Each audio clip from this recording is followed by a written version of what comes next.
seperti malam karena mataharinya tenggelam. Setelah itu apa? Setelah itu muncul bulan semakin lama semakin tinggi dan pada akhirnya menjadi apa? Menjadi purnama. Setelah menjadi purnama diperintahkan oleh Rasulullah turun. Akhirnya bulan itu pun turun dan mendekat kepada beliau.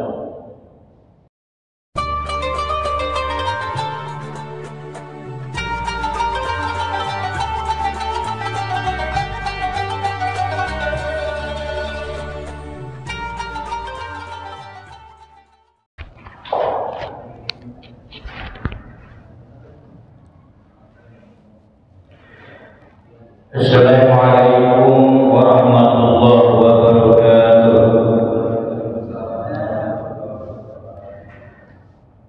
Alhamdulillahi rabbil alamin. Alladzi anzala sakinata fi qulubil mu'minin. Allahumma shalli wa sallim wa barik ala habibina wa syafi'ina wa qurrati a'yunina Sayyidina wa maulana Muhammadin wa ala alihi wa sahbihi ajma'in. Hadratul mukarramin wal muhtaramin, para kiai, para hujjaj, para alim ulama, para ustaz dan ustazah radhiyallahu ankum wa barakalakum, beserta seluruh jamaah Masjid Al-Islahiyah. Semoga Allah senantiasa berikan panjang umur, nikmat sehat walafiat, dimurahkan rezekinya, dimudahkan urusannya, dan yang terpenting adalah semoga kita mendapatkan putra putri serta keturunan yang soleh dan solehah. Hadirin bapak-bapak, ibu-ibu sekalian, jamaah Masjid Al-Islahiyah yang dirahmati Allah, kita akan membahas pada kesempatan ini satu hal yang tak pernah kita bosan-bosannya untuk kita bicarakan, yaitu fi bayani mu'jizatin Nabi alaihi salatu wassalam, tentang penjelasan mengenai mukjizat Rasulullah sallallahu alaihi wasallam. Allah Subhanahu wa taala berfirman, A'udzu billahi minasyaitonir rajim. Iqtarabatis sa'atu wan syaqqal qamar wa in yaraw ayatan yuridu wa yaqulu sihrun mustamir wa kadzabu wattaba'u ahwa'ahum wa kullu amrin mustaqir. Wallahu a'lamu bimuradihi ala dzalik. Iqtarabatis sa'ah, kiamat telah dekat. Wan syaqqal qamar, dan bulan pun terbelah. Wa iyarau ayatan yu'ridu, dan seandainya mereka itu melihat suatu ayat, satu tanda-tanda kekuasaan Allah, yu'ridu, mereka berpaling. Wa yaqulu sihrun mustamir, dan mereka mengatakan ini adalah sihir yang terus menerus. Wa kadzabu, mereka mendustakan agama Allah, mereka mendustakan akan kebesaran Allah. Wattaba'u ahwa'ahum, mereka mengikuti hawa nafsu mereka. Wa kullu amrin mustaqir, padahal setiap urusan itu ada keputusannya. Begitulah kira-kira ayat dari surah Al-Qamar yang menceritakan bahwasanya kiamat sudah dekat dan bulan terbelah. Di sini menggunakan iqtaraba fi'il madi, telah dekat. Dan insyaqqa al-qamar, insyaqqa juga fi'il madi yang menandakan bahwa bulan telah terbelah. Jadi nanti pada hari kiamat, pada hari kiamat bulan itu terbelah. Jangankan bulan, semua planet, Merkurius, Venus, Bumi, Mars, Jupiter, Saturnus, Uranus, Neptunus, Pluto, bahkan ada 11 katanya planet-planet tersebut, semuanya hancur berantakan, semuanya bertabrakan, bintang gemintang, luruh. Kemudian apa? Bulan pun terbelah. Tetapi di sini dikatakan insyaqqal qamar. Bulan itu telah terbelah. Jadi sudah lewat tuh. Bukan nanti pembicaraannya, bukan nanti pada hari kiamat, tapi memang sudah terbelah. Bagaimanakah ceritanya sampai bulan itu terbelah? Begini ceritanya, anna Habib bin Malik kana malikan min mulukil jahiliyati fi Syam, wa kanatil Arab yusammunahu raihanatu Quraisy, raihanata Quraisy. Diriwayatkan ada seorang raja, raja ini namanya Habib bin Malik. Nama rajanya keren ya. Karena malikan min mulukil jahiliyah, dia itu termasuk seorang raja di masa jahiliyah. Belum muslim, tapi namanya Habib bin Malik. Dia menguasai wilayah Syam, Syria ya. Kalau dulu itu Syam itu ya Lebanon, Suriah, Palestina, Yordan, itu wilayah-wilayah kekuasaan Syam ya. Ini Raja Syam ini apa? Raja Syam ini terkenal sangat lalim. Dia itu yang dia lakukan apa? Secara akidah dia itu menyembah berhala.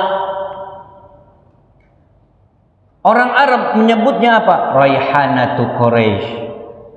Ya, ini sebutan lakob. Jadi kalau ada orang yang wangi, itu disebutnya raihana. Dia itu sebagai raihanah Quraisy, suku Quraisy yang sangat wangi katanya. Ya, namanya juga raja. Ya, semahal-mahalnya parfum, ya kan? Pasti kebeli. Falamma ja'a maktubu Abi Jahlin ilaihi likadza wa kadza kama marra raqiba Habib bin Malikin wa ma'ahu isna asyara alfa parisin. Ketika datang surat Abu Jahal kepadanya. Siapa Abu Jahal? Abu Jahal itu, Abu Jahal ternyata koresponden nih sama raja ini, mengatakan bahwasanya ada seorang nabi di Mekah yang sangat berpengaruh, dan apabila terus menerus dibiarkan, dia akan menguasai seluruh jazirah Arab, bahkan seluruh negeri. Ini Habib bin Malik merasa terancam mendapatkan surat dari Abu Jahal. Kemudian pergilah dia ini, si Habib bin Malik ini atau seorang raja ini, beserta 12.000 tentara ya, berkuda. Turunlah dia itu di negeri yang di kota namanya Abtah, daerah yang kota yang dekat dengan Mekah. Wa kharaja Abu Jahlin ilaihi wa uzama Makkah bil hadaya min al-abid wal hilal faqadahu min an yaminihi wa salahu an Muhammadin. Disambut oleh semua orang di sana, para pembesar Mekah, oleh Abu Jahal. Kemudian diberikan hadiah berupa abid, perhiasan-perhiasan. Duduklah sang raja ini. Ketika duduk, yang ditanya itu apa? Mana yang namanya Muhammad? Saya pengen tahu. Ada yang menjawab, Ayyuhas Sayyid, sal Bani Hashim. Wahai Tuan, tanyalah kepada Bani Hashim. Tanyakan Muhammad kepada Bani Hashim. Bagaimana itu yang namanya Muhammad itu? Perilakunya sehari-hari. Bagaimana akhlaknya, kepribadiannya? Dijawab oleh hadirin di situ. Na'rifuhu min sigorihi bil amanati was-sidqi fil qaul. Kami kenal, wahai Tuan, kami kenal yang namanya Muhammad min sigorihi dari sejak kecil. Was-sidqi, dia itu penuh dengan kejujuran. Ngomongnya jujur, orangnya bisa dipercaya. Tetapi sayang Tuan, manakala dia telah menginjak usia 40 tahun, dia itu mencaci maki dewa-dewa kami, Tuhan-Tuhan kami. Wa yazuru dinan ghairi dini abaina, bahkan menampakkan satu agama yang bukan agama nenek moyang kami. Terus kata raja apa? Uhduru Muhammadan tau'an. Hadirkan dia ke sini, datangkan secara sukarela. Walau aba pakarahan. Kalau dia memang tidak mau, seret dia ke sini. Wah, fab'asu ilaihi rajulan. Diutuslah seseorang untuk apa? Untuk mendatangkan Nabi kita Muhammad sallallahu alaihi wasallam. Didatangkan. Pendek kata, pendek cerita. Ya. Seorang utusan ini datang kepada Nabi Muhammad. Kemudian ditemani siapa? Ditemani Abu Bakar dan Khadijah. Tentu saja Khadijah seorang istri yang solehah, yang perhatian kepada suaminya, merasa khawatir. Ya, jangan-jangan nanti mau diapa-apain nih oleh raja yang sangat lalim. Menangislah Khadijah. Tetapi apa? Kanjeng Nabi Muhammad sallallahu alaihi wasallam memandang ini perlu, agama perlu dibela dan dia harus datang. Maka Abu Jahal menyerahkan apa? Memakaikan jubah, ya, baju yang sangat bagus berwarna merah. Kemudian apa? Dikasih sorban. Sorbannya warna hitam.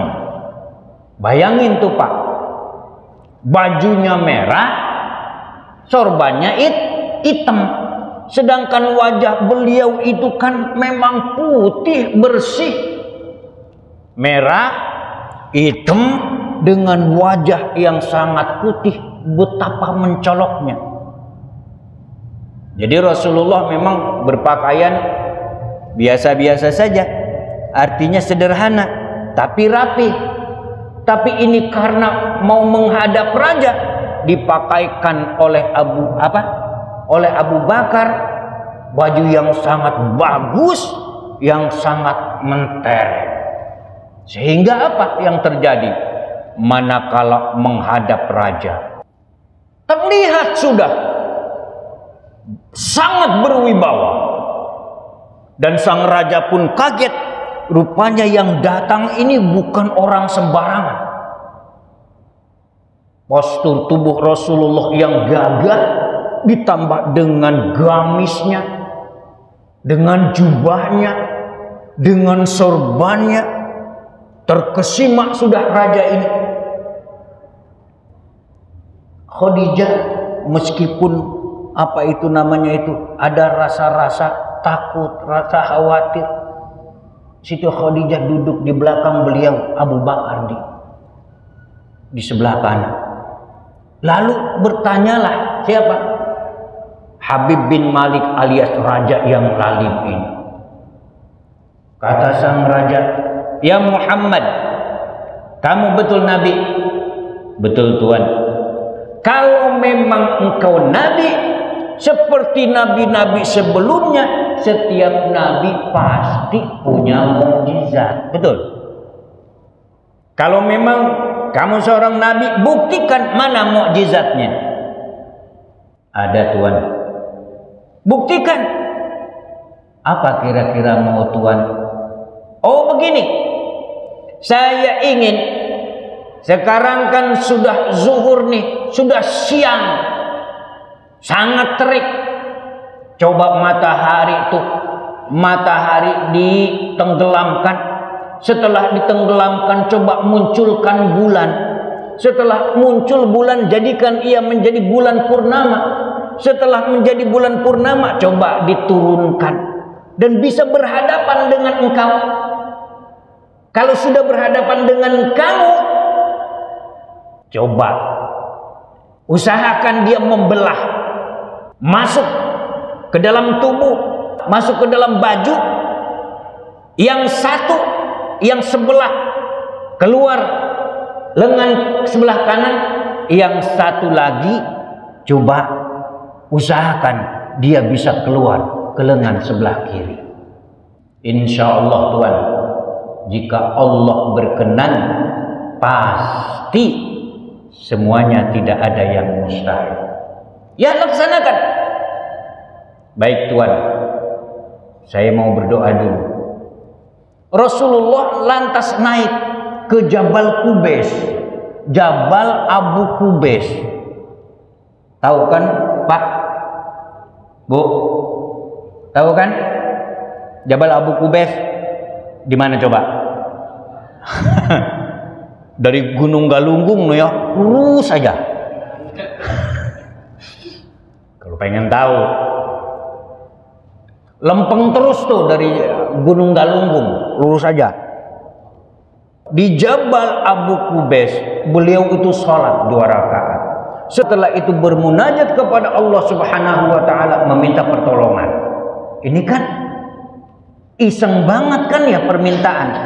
Matahari agar ditenggelamkan, kemudian dimunculkan bulan, kemudian jadikan purnama, kemudian itu turunkan, kemudian disuruh membelah.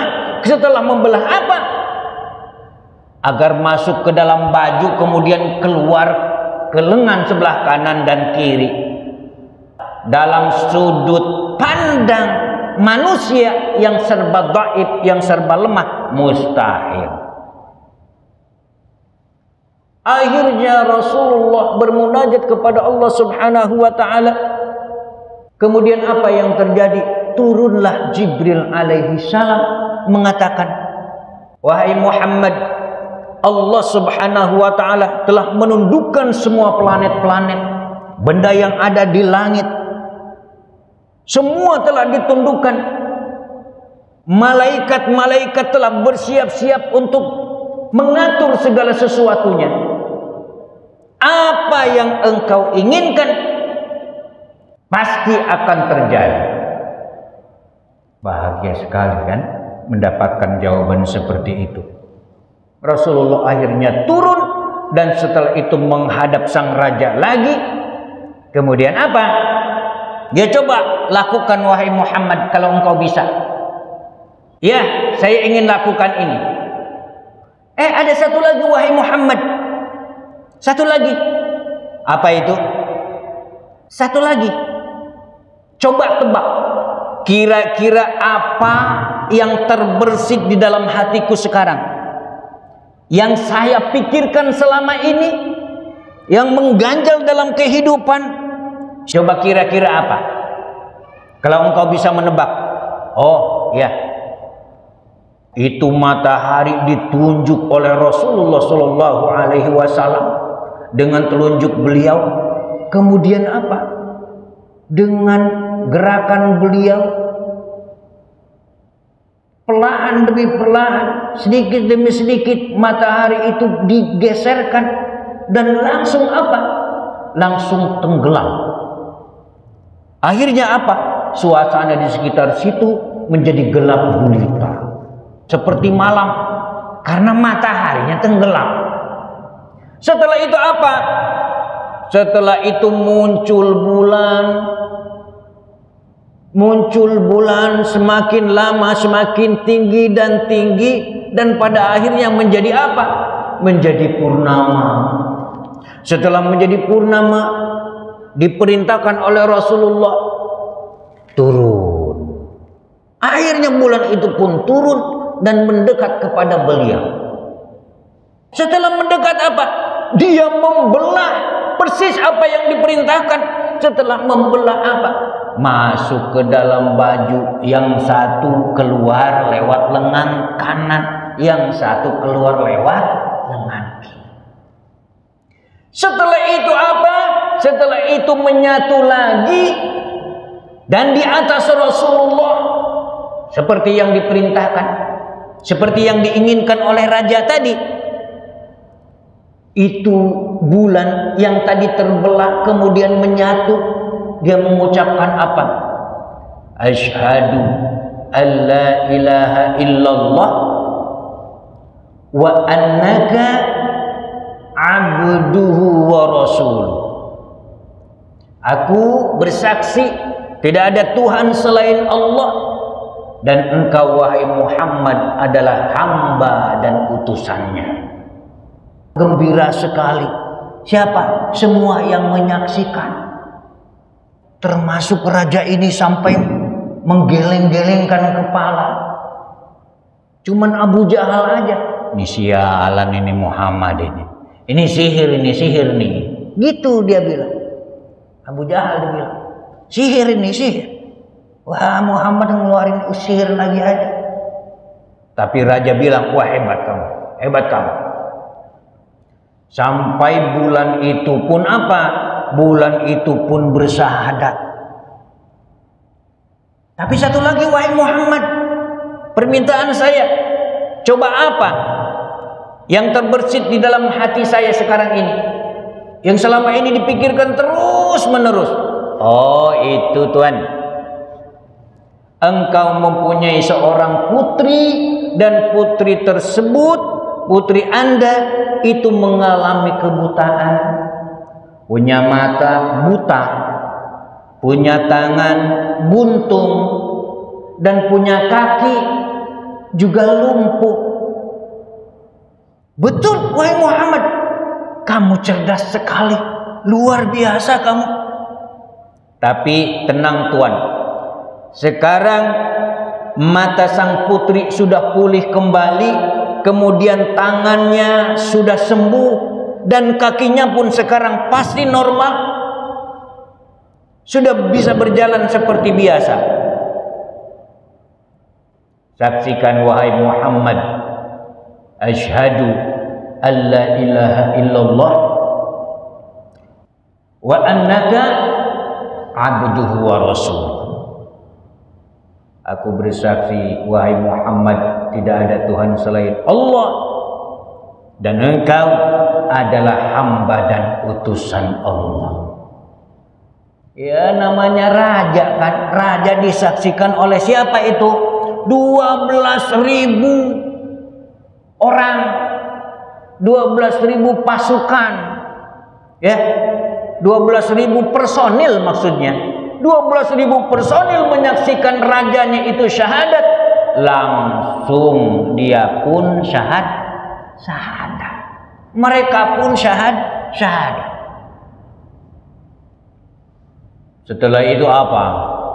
Setelah itu pamitlah sang raja ini, ya, yang maksudnya itu membawa 12.000 pasukan atau 12.000 personil, itu maksudnya mau menyerang Nabi Muhammad, malah bertekuk lutut dan masuk Islam. Kembali dia beserta 12.000 apa itu personil, 12.000 pasukannya itu ke Syam lagi. Akhirnya apa? Akhirnya ini sang raja pulang. Di pintu gerbang, di istana.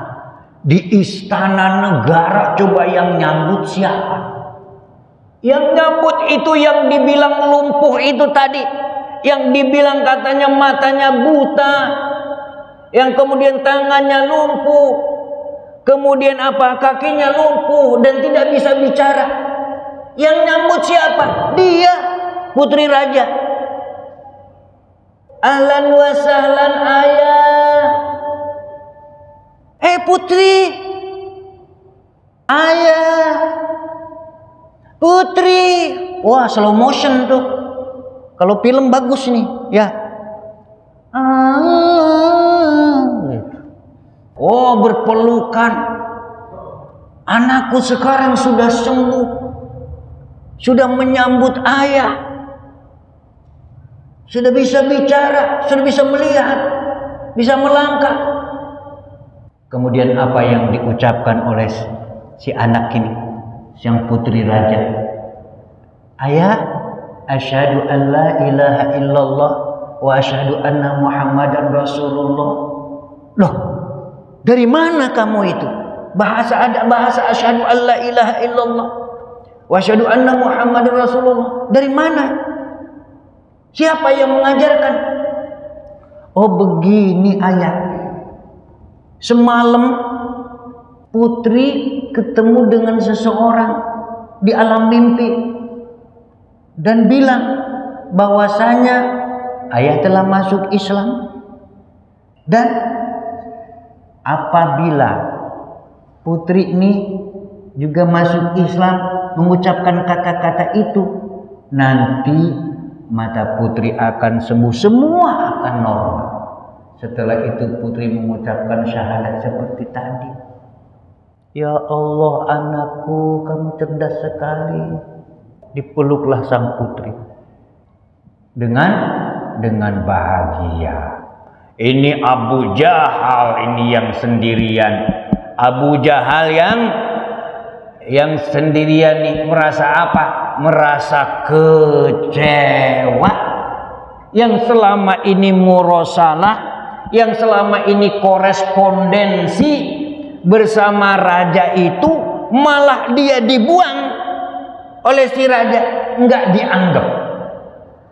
Dia pun apa? Dia pun dendam. Maka dibuatlah sebuah rencana bagaimana ini untuk menghancurkan Muhammad, hidup atau mati, pokoknya dia harus ditangkap. Kalau tidak ditangkap, dibunuh aja sekalian. Saking dendamnya Abu Jahal, kalau dendam nggak main-main. Saking dendamnya dia buat parit, dia buat sumur